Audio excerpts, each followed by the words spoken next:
ఓం సాయిరామ్. సాయి భక్తులందరికీ నమస్కారం అండి. అందరూ ఎలా ఉన్నారు ఫ్రెండ్స్? మన సాయినాథుని దేవల్ల అందరూ బాగుండాలని మనస్ఫూర్తిగా కోరుకుంటూ ఈరోజు ఈ వీడియోనైతే స్టార్ట్ చేస్తున్నాను. ఇక ఈరోజు వీడియోలో బాబాగారు ఎలాంటి సందేశాన్ని తీసుకొచ్చారంటే, తల్లి, అరక్షణం కూడా ఆలస్యం చేయకుండా వెంటనే ఇది విను. నీ కష్టాలకు ముగింపు ఇవ్వబోతున్నాను. ఏమాత్రం నిర్లక్ష్యం వద్దమ్మా. వెంటనే నీ సాయి చెప్పేది విన్నావంటే నీ జీవితం ఖచ్చితంగా మారుతుంది. నేను మారుస్తాను కదా. నీకు నాపై ఏమాత్రం నమ్మకమున్నా ఈ సాయి నీతోనే ఉన్నారో అని నువ్వు నమ్మినా ఇప్పుడే ఈ క్షణమే వినాలి. నిన్ను వెంటాడుతున్న బాధలు, కష్టాలు, సమస్యలన్నిటికీ కూడా ఒక ముగింపు ఇచ్చేసింది. చెక్ పెట్టే సమయం ఆసనమైంది. నిశ్చింతగా ఆఖరి వరకు ఇది విను అని ఈరోజు బాబాగారైతే చెప్తున్నారండి. మరి బాబాగారు మనకేం చెప్పబోతున్నారో, ఎలాంటి సందేశాన్ని అందించబోతున్నారో స్వయంగా మన సాయి తండ్రి మాటల్లోనే విందామా?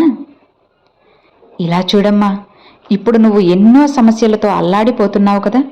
కొన్ని విషయాలు నిన్ను చాలా బాధ పెడుతూ ఇబ్బంది పడుతున్నాయి కదా. నిన్ను వెంటాడుతున్న బాధలు ఇక నేను తొలగించేస్తున్నాను. అరక్షణం కూడా అస్సలు ఆలస్యం చేయొద్దు. నీ సాయి చెప్పేది ఇప్పుడే విను తల్లి. ఇప్పటి వరకు ఏమున్నా లేకపోయినా నువ్వు సంతోషంగానే ఉన్నావు కదా. నీ దగ్గర ఒక రకమైన ప్రశాంతత, నెమ్మది, అలానే సంతోషం, వీటికి ఎలాంటి కొరవ లేకుండా హాయిగా ఉన్నావు.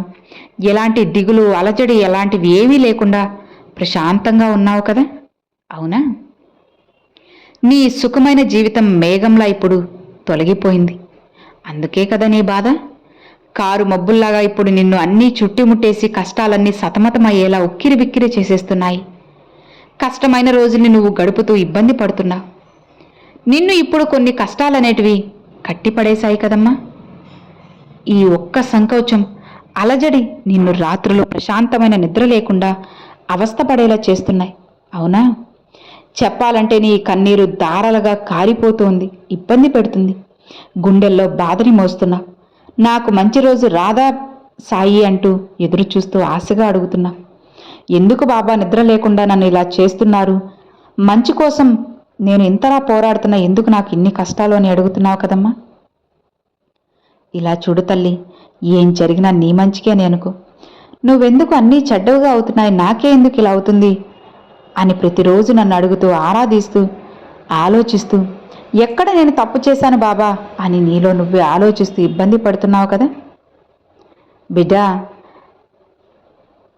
నీకు తెలిసి నువ్వు ఏ తప్పు చేయలేదమ్మా. మరి ఎందుకు బాబా నేను ఇన్ని బాధలు అనుభవిస్తున్నాను అని నీకు నువ్వే ప్రశ్న సమాధానం అవుతున్నావు. అవునా? నాకు ఈ కష్టాల నుంచి విముక్తి ఎప్పుడు వస్తుంది సాయి అని తండ్రిని ఆరాధిస్తున్నావు, అడుగుతున్నావు. ఎందుకు నాకంతా చెడుగానే ఉంటుంది, చెడు అనుభవంగా జరుగుతుంది, నమ్మిన వాళ్ళు ఎందుకు మోసం చేశారు, అందరికీ న్యాయంగా ఉన్నాను, నిజాయితీగా ఉన్నాను, కానీ నన్ను మాత్రం నమ్మించి మోసం చేస్తున్నారు ఎందుకు బాబా అని ఇలా నీ మనసులో ఎన్నో ప్రశ్నలతో ఉక్కిరి బిక్కిరి అయిపోతున్నావు కదా. నిజమేనా? వెలుతురు ఉన్నప్పుడే నీకు కళ్ళు మసకలు కారిపోతున్నాయి, కన్నీళ్లు. ఎందుకంటే పట్ట పగలే నీకు చీకటిమయమైపోతుంది. నీ కన్నీరు ఆ కళ్ళకి స్పష్టంగా తెలియక పొరలు కమ్మేసింది. అందుకే భయపడిపోతున్నావు. కష్టంతో వచ్చిన ఆ కన్నీరు వల్ల నువ్వు వెలుతుర్ని అస్సలు చూడలేకపోతున్నావు. సంతోషం అనే మాటే లేకుండా పోయింది నీ జీవితంలో. దుఃఖంలోనే నీ మనసు మగ్గిపోతుంది కదా. మొత్తానికి నిన్ను నువ్వుగా అస్సలు లేవు. ఎప్పుడు నువ్వవుతావు చెప్పు తల్లి, అది నీకే తెలియడం లేదు కదా. దిగులు పడకుండా ఇప్పుడు నీ సాయి చెప్పేది జాగ్రత్తగా విను. కొన్ని విషయాలు నీకు ఖచ్చితంగా చెప్పే తీరాలి. నీ భవిష్యత్తు మీద నీకు ఆశ కలిగించాలి, నమ్మకం కలిగించాలి. ఇలా చూడమ్మా, ఇప్పుడున్న నీ కష్టాలు తొలగుతాయని ఒక నమ్మకం నీకు రావాలి. ముందు నీ సాయి తండ్రిపై నమ్మకం ఉంది కదా, కానీ నీ మీదే నీకు నమ్మకం లేకుండా పోయింది. కాబట్టి బిడ్డ, నిన్ను నువ్వు నమ్ముకొని ముందు నిన్ను నువ్వు ధైర్యపరుచుకో. ఇక నీకు అంతా మంచిగా జరుగుతుంది. ఇప్పుడు నీకు మంచిగా లేదు, కానీ రానున్న కాలం నీకు అద్భుతంగా ఉండబోతుంది. ప్రతి దానికి ఒక ముగింపు ఉంటుందమ్మా. కాబట్టి దేనికి కూడా నువ్వు దిగులు పడాల్సిన అవసరం లేదు. ప్రతి సమస్యకు పరిష్కారం ఖచ్చితంగా ఉంటుంది. ప్రతి దానికి కూడా ముగింపు ఉంటుంది. ఇక్కడ నీ కష్టానికి కూడా కడతేర్పు ఉంటుంది. ఏది కూడా నిరంతరంగా లేనప్పుడు నీకు వచ్చిన మసకబారిన ఈ చీకటి లాంటి కష్టాలు, కన్నీళ్లు నిరంతరం ఎలా ఉంటాయనుకుంటున్నావు చెప్పు? అన్నీ మారుతాయి. ఖచ్చితంగా మారుస్తాను. మంచి వాళ్ళకి అంతా మంచే జరుగుతుంది తల్లి. ఇది అక్షర సత్యం. నువ్వు మంచి బిడ్డవి అని నాకు తెలుసు. మంచి మనసు ఉన్నవారివి. కష్టపడుతూనే ఆ కష్టంలోనే సంతోషం ఎత్తుకుంటున్నావు కదా. ఆ తర్వాత నువ్వు ఆనందంగా ఉండేలా చేస్తాను.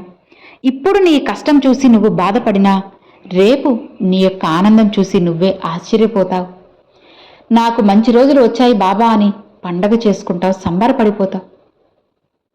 కానీ చెడ్డవారు ప్రస్తుతం సుఖంగా ఉండొచ్చు, కానీ వారికి ఖచ్చితంగా కష్టమైన రోజులు ఎదుర్కొంటారు.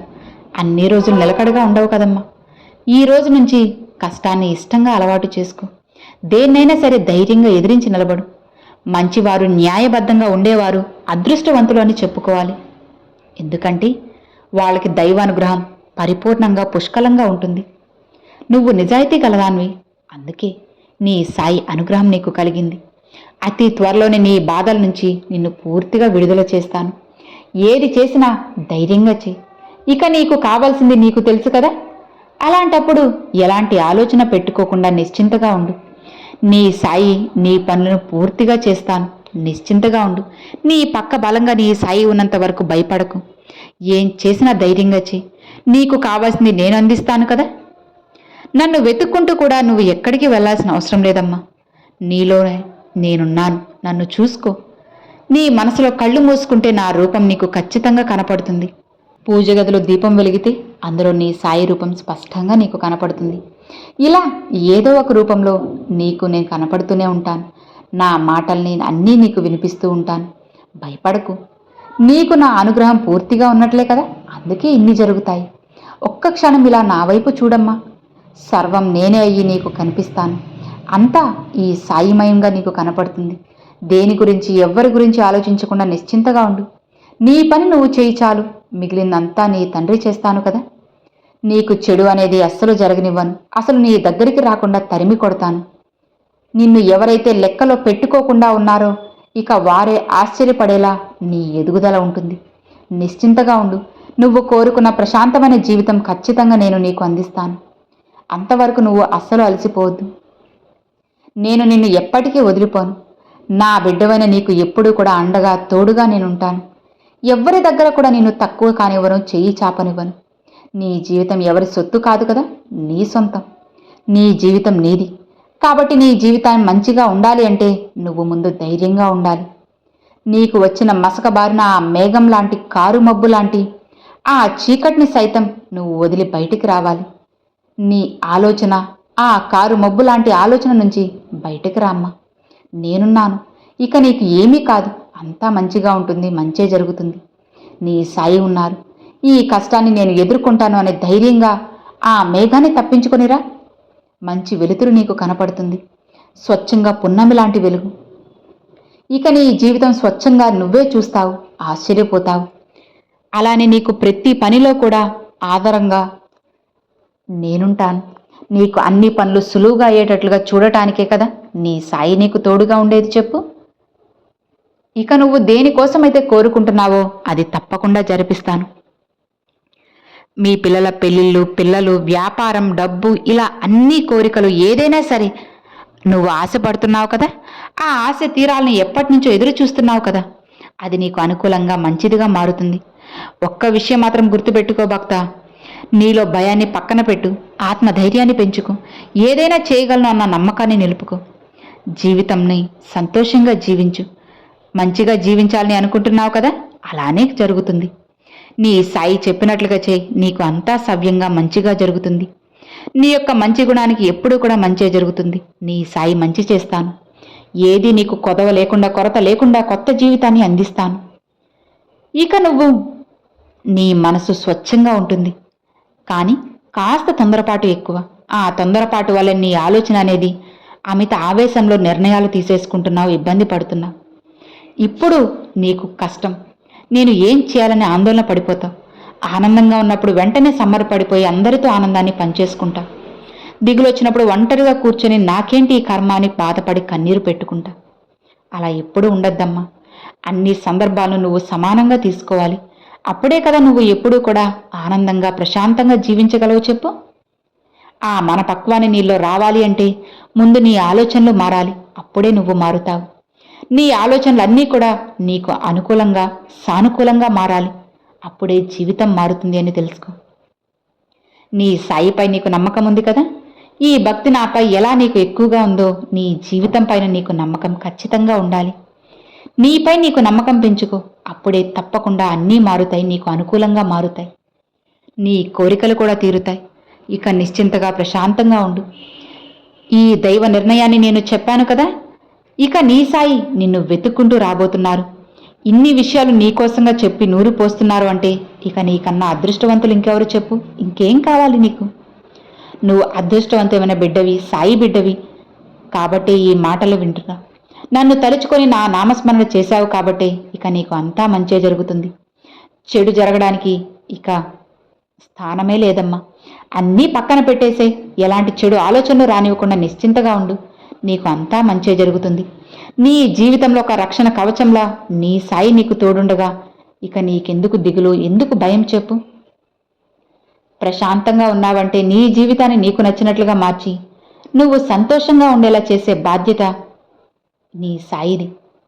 ఇక నువ్వు నిశ్చింతగా ప్రశాంతంగా ఉండు. నీ సాయి నీకు తోడు ఉన్నంత వరకు ఎలాంటి దిగులు, భయము, బాధ ఏవీ కూడా నీకు అవసరం లేదు. హాయిగా ఉండమ్మా అని ఈరోజు బాబాగారు ఈ సందేశాన్ని అయితే పంపారండి.